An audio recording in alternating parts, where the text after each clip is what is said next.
All right, Coach, your first scrimmage out there today. What did you learn about your team? Yeah, I tell you what, overall, I thought it was a good day. The defense dominated the scrimmage. I mean, it was real impressive that the way they flew around. I think the first offense only had one touchdown. It was called back for holding. And so it was an opportunity for our offense to see how we handle adversity, how we respond. But I'm very proud of our defense. I mean, they played with great energy. I think they tackled well. They played very physical. We started out the scrimmage. We did some live field goal block, and started out with that. Then we just went old school scrimmage, put the ball down, and wherever it ended up, we just played it, like normal tempo. It was a run-oriented scrimmage. That was by design. Our next scrimmage will be a little bit more equal and all that. But I think we learned something. I mean, as coaches, we were wanting to learn some things of defensive players, offensive players, especially the new guys or young guys. And it's hard to say right now who stands out, but it's going to give us opportunity to watch the film this afternoon and see where we're at and start trying our best to put the pieces of the puzzle. But, overall, I think there was a couple field goals, and that was about it. So it was a real impressive show by defense.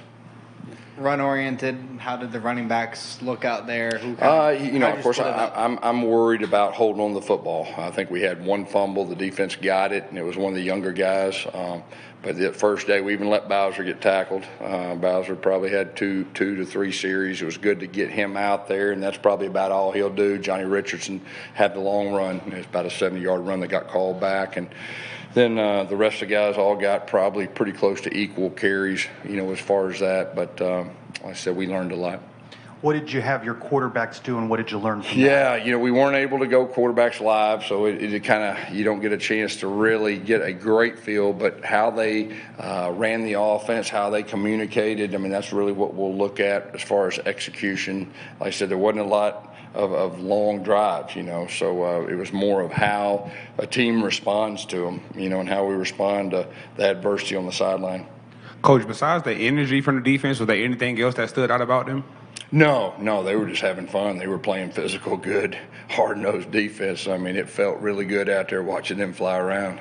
Mikey Keene, when you look at him, maybe even versus the spring, is he a different quarterback? What have you seen maybe specifically about Mikey? Yeah, I mean, you can just tell he's a year advanced, and he understands concepts. He understands situations.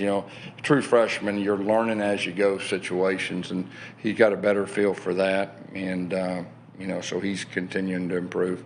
You said the quarterbacks weren't live. Right. Does that limit what John Rice Plumlee can showcase? Well, I mean, obviously he can make plays with his feet. So you strategically, you do best you can about when you think he would be down and when he wasn't.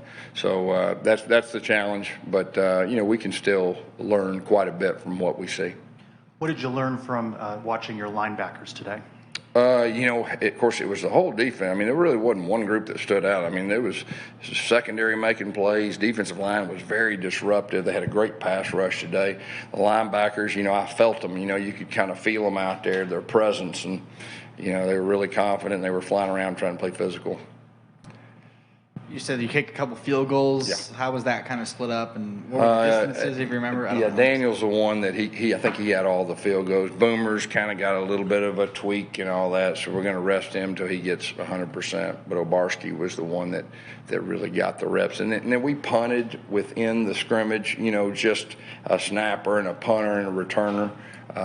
So it was, and then I couldn't even tell you how that went. I'll look on film.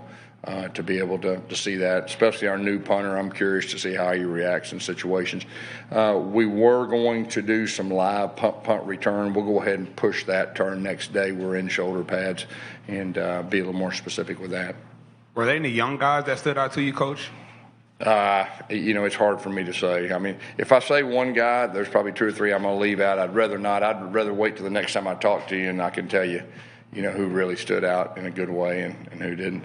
Your timeline for naming a starter, is that still pretty fluid with how things progress? What our offensive staff said, let's get through the first two scrimmages, and then that's for everybody. And then we'll kind of see where we're at. And, like I said, my experience is, usually that the whole team knows who the starting quarterback needs to be. Okay, now we'll see if that happens. But right now, I'm not just putting a date down with it.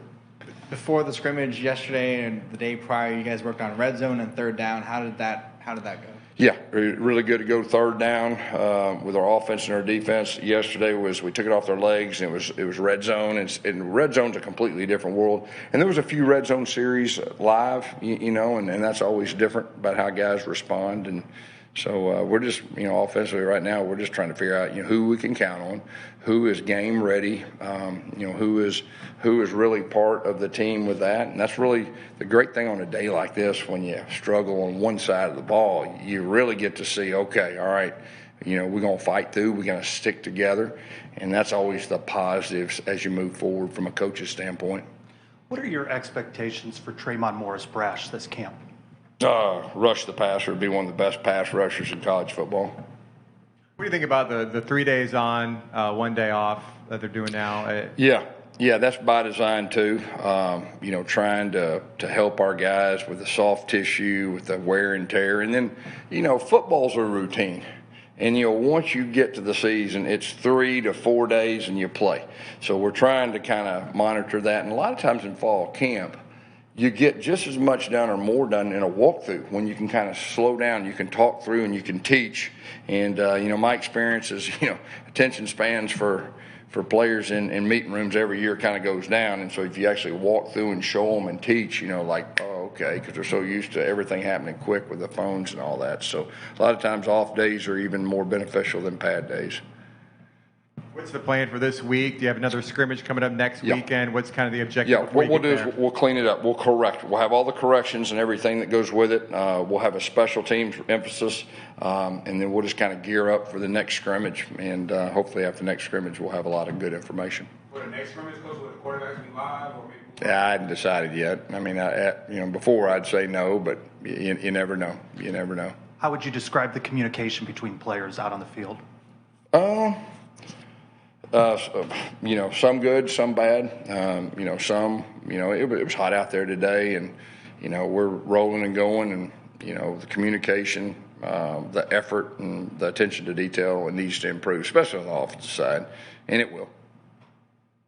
Is that Saturday? Is that when this next scrimmage Yes, is? So that's the Saturday. plan, okay. Yeah, it will be. All right, anything else? How would you describe the debut of your wife's podcast?